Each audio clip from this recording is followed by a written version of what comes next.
देखिए, ये मेरे मामा क्या के तोते हैं। अभी तो ये बच्चे हैं, इसीलिए बहुत प्यारे हैं। जब ये बड़े हो जाएंगे तब तो ये दोनों बहुत प्यारे हो जाएंगे।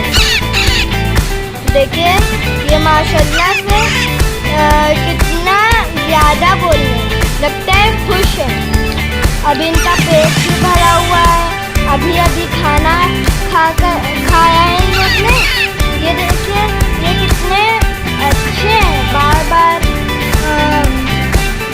बोले जा रहे हैं। जब मैं इनको सहला रहा हूँ तो इन लोग को बहुत अच्छा फील हो रहा है।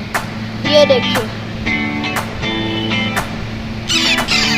इन दोनों में से एक का नाम चंकू है, एक का नाम बंकू है।